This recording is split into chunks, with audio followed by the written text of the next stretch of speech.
ማይክሮሶፍት አዳዲስ ፊቸሮችን በኮፓይለት አስተዋውቋል ማለት ነው። ከነዚህ መካከል ከእንግዲህ ኮፓይለትን ሲጠቀሙ የመጀመሪያው አክሽንስ ሲሆን ይህም ያው ድርጊትን የሚያሳይ ይመስላል።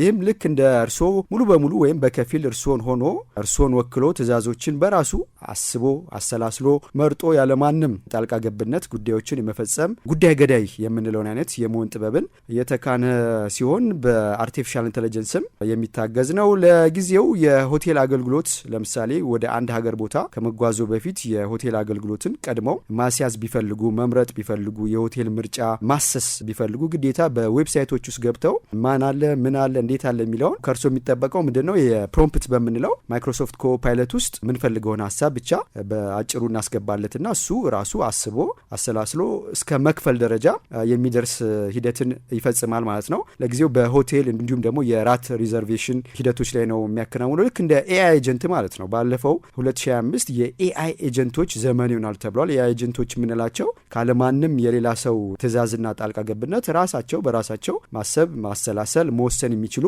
ከአርቲፊሻል ኢንተለጀንስ ወደ ኤአይ ኤጀንትነት ኤስአይ የምንላቸውም የአርቲፊሻል ሱፐር ኢንተለጀንስ የምንላቸውም ወደዛ ከፊላሉ። ለማንኛውም ማይክሮሶፍት እንግዲህ በኮፓይለት አክሽንስ በሚባለው ቅድም እንዳልነው ሆቴል ቡክ ለማድረግ ከትላልቅ ተቋማት ጋርም ውል አስሯል።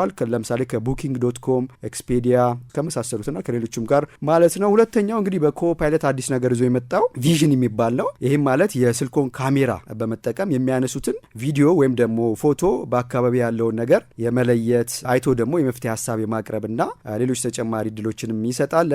ለምሳሌ ማለት ነው ያነሱት ፎቶ የዛፍ ወይም ደግሞ የአንድ አትክልት ቢሆን ስለዛ ዛፍ ወይም አትክልት የተሻለ እንዲሆን ምን ማድረግ ይቻላል ወይም ደግሞ ምን ማድረግ አለበት፣ ለምሳሌ በሽታ ካለበት ወይም ደግሞ አሁን ካለበት ይዘት መጨመር ካለበት ጥቆማ ይሰጣል ማለት ነው። ለምሳሌ ቡናም ሊሆን ይችላል ወይም ሌሎች እጽዋቶች ወይም አትክልቶች ወይም ሌሎች ነገሮች ማለት ነው። ስለዚህ ለማንኛውም በፎቶና በቪዲዮ የካሜራ ሌንሳችንን በመጠቀም በኮፓይለት ቪዥን መጠቀምና አካባቢያችን ያለውን ነገር መለየት ያስችላል ማለት ነው። ያው ኮፓይለት የምንለው ባይዘው ልክ እንደ ቻትጂፒቲ እንደ ጄሚኒ አይነቶቹን ማለት ነውና ማይክሮሶፍት በራሱ ኮፓይለት የሚባል ስላለው ነው። ሶስተኛው እንግዲህ ፖድካስት ነው። በኮፓይለት አዲስ ነገር የመጣው ይህም ማለት በአንድ ርዕሰ ጉዳይ ወይም ሀሳብ ዙሪያ ከመረጃ ምንጮች ዌብሳይቶች በመሰብሰብ አሊያም በሰጠነው ባስገባንለት ዶክመንት በመነሳት በአርቲፊሻል ኢንተለጀንስ በመታገዝ በጉዳዩ ዙሪያ ልክ እንደ ከእውነተኛውም አንዳንዴ የተሻለ ፖድካስት ያዘጋጃል ማለት ነው። ፖድካስቱ ደግሞ በሁለት ሰዎች መካከል የሚደረግ ሀሳብ የመለወጥ ሂደት ማለት ነው። ልክ ሪል ነው የሚመስለው። እኛ ሀሳቡን ነው የምንሰጠው፣ ወይ ዶክመንት እናስገባለታለን ወይም ደግሞ ከዌብሳይት ፈልጎ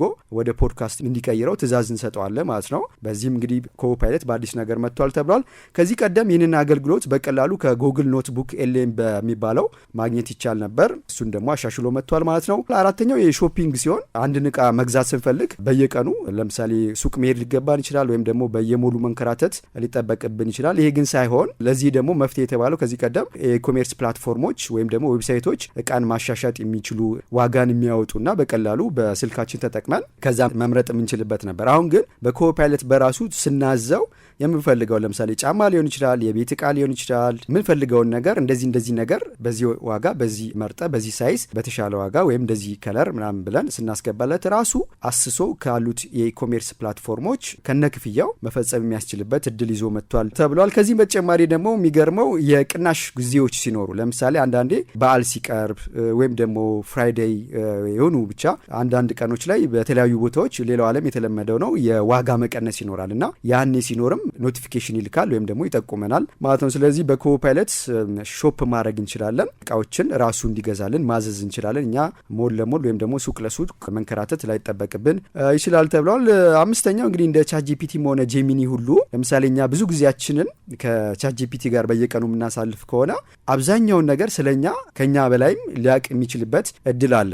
ለምሳሌ መሞከር ይቻላል። ቻትጂፒቲ በጣም የሚጠቀም ሰው የኔ ጠንካራ ጎን ምንድነው፣ የኔ ደካማ ጎንስ ምንድነው የሚሉትን ቢያስገባለት ዝርዝር አድርጎ ያስቀምጣል። ስለዚህ ልክ እንደዚህ ሁሉ በኮፓይለትም ስለኛ ከሱ ጋር በብዛት ኢንተራክት የምናደርግ ከሆነ የኛን ማንነት ቁልጭ አድርጎ በማስታወስ መንገር ወይም ደግሞ ሀሳብ መስጠት የሚችልበትን እድል ይዞ መጥቷል ተብሏል። የመጨረሻውን ለማሳጠር የዚህ ዲፕ ሪሰርች የሚባል ነው። ለምሳሌ በፕሮፌሰር ወይም በማስተርስ ወይም በዲግሪ ወይም በሌሎች የትምህርት ሂደቶች ውስጥ ያሉ ሰዎች ወይም እውቀት ውስጥ ያሉ ሰዎች ሪሰርች ሊያካሂዱ ይችላሉ፣ ምርምር ሊያካሂዱ ይችላሉ። ስለዛ የተለያዩ የተሰሩ ጥናቶችን በተለያየ ጊዜ ቁጭ ብለው ሊፈልጉ ሊያሰላስሉ ምን ተሰርቷል፣ ምን ብጨምር ይሻላል፣ ከነዛስ ምን እውቀት ማግኘት ይቻላል የሚለውን ሊያስሱ ይችላሉ የተለያዩ ዌብሳይቶችን። አሁን ግን በኮፓይለት ሀሳቡን ብቻ በማስገባት ራሱ ዲፕ ሪሰርች በማካሄድ ጠቃሚ ነገሮችን ጭምቅ አድርጎ የማጉረስ ያህል ይሰጣል ተብሏልና እንግዲህ ማይክሮሶፍት አዲሱ ኮፓይለት ወደ 9 የሚሆኑ አዳዲስ ፊቸሮችን ለዓለም አስተዋውቋል። እናንተም እንግዲህ